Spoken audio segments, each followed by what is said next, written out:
नमस्कार प्यारे विद्यार्थियों, कैसे हैं आप सब। जैसे कि हमें पता है कि हम उपन्यास के चैप्टर को कंप्लीट कर रहे हैं। हिंदी साहित्य की गद्य विधाओं में उपन्यास एक बहुत बड़ा, विस्तृत और बहुत महत्वपूर्ण पार्ट है। इसके बिना शायद हम प्रतियोगिता परीक्षा को पास ही ना कर पाए।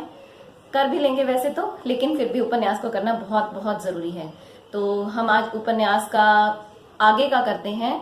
प्रेमचंद पूर्व उपन्यास हम कर चुके हैं, आपको पता ही है। लेकिन हमने उपन्यास की इस सीरीज में प्रेमचंद जी को बहुत अच्छे से नहीं पढ़ा है। उनके उपन्यास कब प्रकाशित हुए और उनके उर्दू के नाम क्या थे हमने, और मुख्य मुख्य उनकी जो बातें थी बस वहीं तक पढ़ी हैं।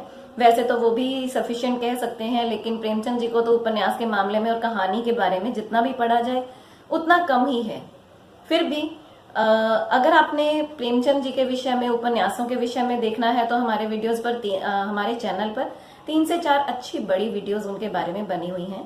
कोई समस्या है तो आप पूछ सकते हैं। उसके अलावा गोदान को पढ़े बिना पढ़ना तो बहुत 10 या 20 वीडियो तक की बात हो जाएगी, लेकिन फिर भी ये जरूर कहूंगी कि गोदान को एक बार थोड़ा सा सरसरी नजर, उसके मुख्य मुख्य पात्र, उसकी मुख्य मुख्य घटनाएं पर अगर हम डाल लेते हैं तो शायद हमारे लिए बहुत अच्छा रहेगा।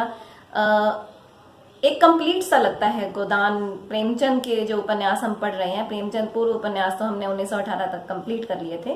प्रेमचंद जी के उपन्यासों को हमने थोड़ा सा पढ़ा है।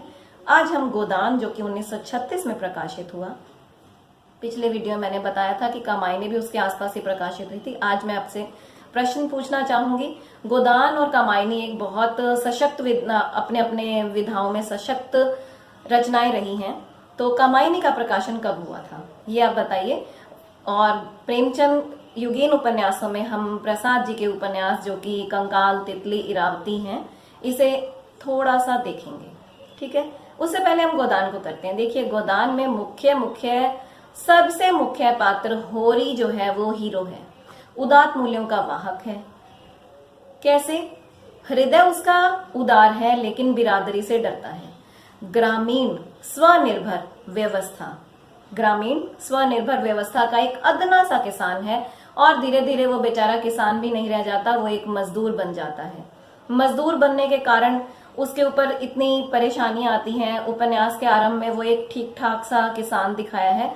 वैसे तो अन्न का अभाव तो उसे और उसके परिवार को शुरू से ही रहा है, लेकिन धीरे धीरे बाद में वो अन्न अभाव का शिकार वो और उसका परिवार धीरे धीरे होता ही जाता है। इसलिए अधेड़ उम्र के व्यक्ति से विवाह करने के कारण भी उसकी बेटी प्रसन्न रहती है। कितनी बड़ी बात है। परंपराओं का उसे बहुत ज्यादा मोह है। गोदान में होरी को परंपराओं से बहुत ज्यादा प्रेम दिखाया है, मोह दिखाया। उन्हें नहीं छोड़ना चाहता, बेशक से अपना घर बेचना पड़ जाए, बेशक से अपने खेत, अपनी कमाई का साधन बेचना पड़ जाए, लेकिन परंपराओं का निर्वाह वो करना ही चाहता है। सही और गलत का भेद वो जानता है। धनिया के समझाने के बाद भी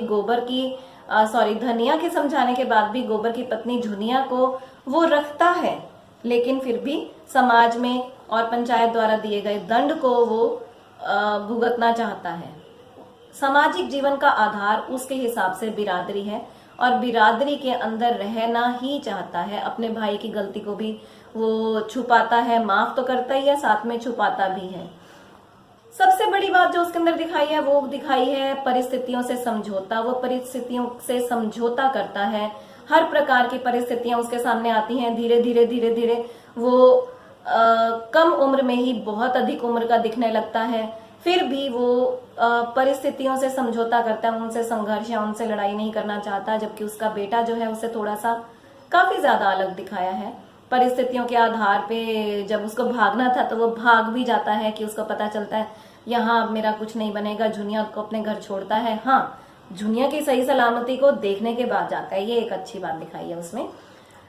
अच्छा, जब होरी का सबसे मार्मिक जो वक्तव्य है, जो सबसे अधिक प्रभावशाली, जिससे आंखें भर आए, ऐसा वक्तव्य जो दिखाया है वो ये कहा है, होरी ने अंत में जब लू लगने के कारण वो अचेत हो जाता है तो वो धनिया से कहता है, गोबर क्या कहता है धनिया से कि मेरा कहा सुना माफ करना धनिया, मेरा कहा सुना माफ करना धनिया, अब मैं चलता हूं।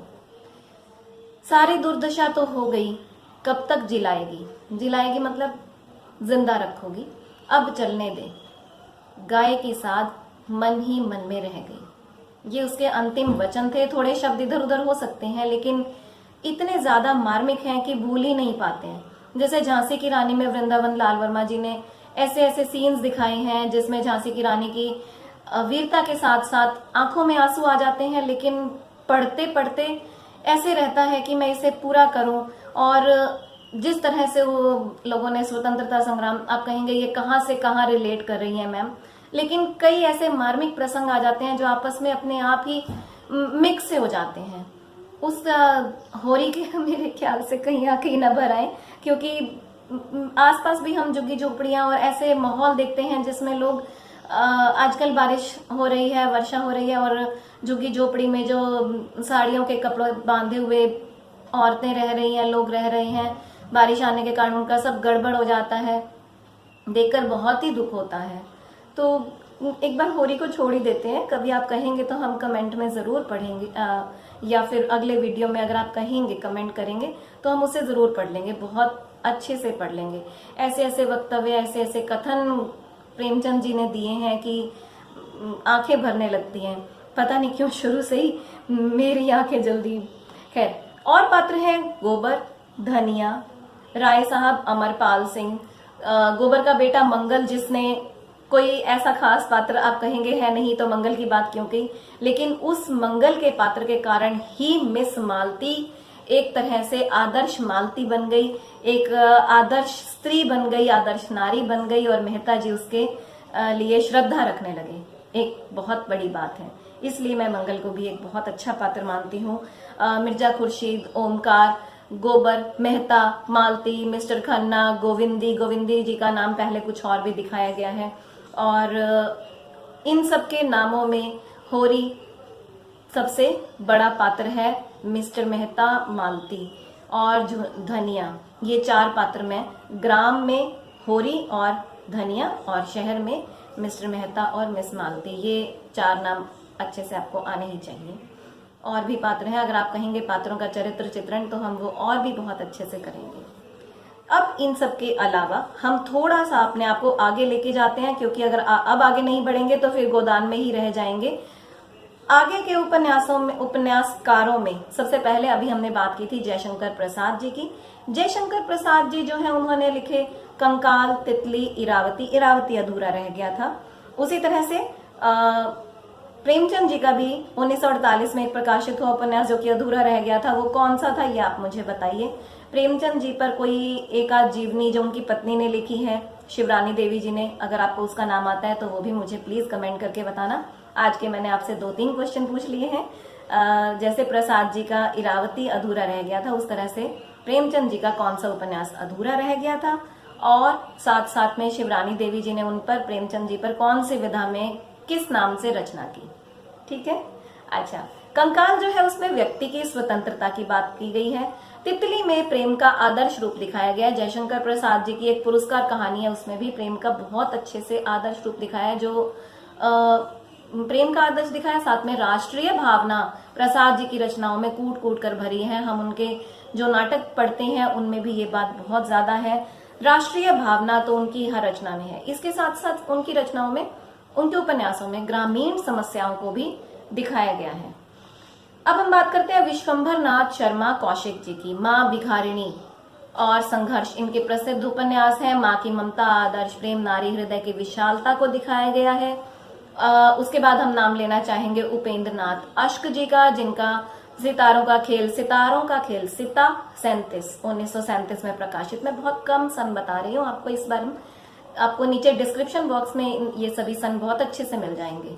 ठीक है, पढ़ लेना, याद कर लेना, ताकि आपका एग्जाम क्वालिफाई हो जाए और मुझे एक तसल्ली मिले कि यस, थोड़ा सा कोई एक प्रश्न भी अगर मेरे बताए हुए में से आता है, मुझे बहुत बहुत प्रसन्नता होगी। खैर, सितारों का खेल 1937, गिरती दीवारें, गर्म राख, बड़ी बड़ी आंखें।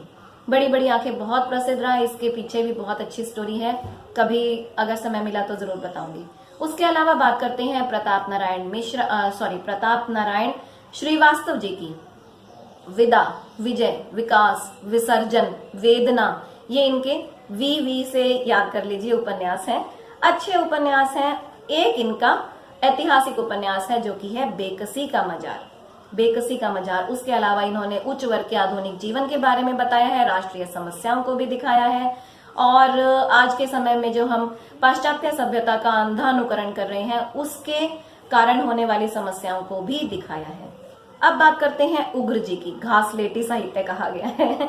उग्र जी के हैं दिल्ली का दलाल, चंद हसीनों के खतूत, फागुन के दिन 4, जी अलग सा है ना कुछ नाम। दिल्ली का दलाल, कड़ी में कोयला, शराबी, इस तरह के इनके उपन्यास हैं। वाकई उग्र जी अपने नाम के हिसाब से रचनाओं में भी उग्रता डालते हैं। निराला जी के उपन्यास ले लेते हैं। अप्सरा, अलका, निरुपमा, प्रभावती, बहुत बहुत अच्छे काव्यात्मक उपन्यास हैं इनके, बहुत प्रसिद्ध हैं। तो आज के लिए प्रेमचंद योगीन उपन्यासों को हमने कंप्लीट कर लिया है। आज के लिए इतना ही। Thank you, best of luck. और प्लीज मैंने जो आपसे प्रश्न पूछे हैं उनके उत्तर अवश्य दें, और वीडियो कैसा लगा उसे जरूर बताएं।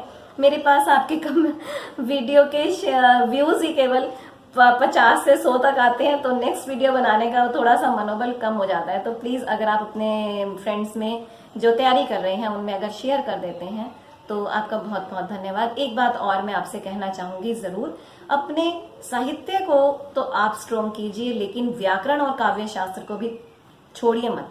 व्याकरण हमारा हिंदी का बेस है। व्याकरण में अगर आपको कोई भी टॉपिक नहीं आता है वो आप मुझसे पूछिए, कमेंट कीजिए, मैं आपको उस टॉपिक पे वीडियो बना के दूंगी। संधि, समास, वर्ण, शब्द, वाक्य चल रहा है हमारे चैनल पे।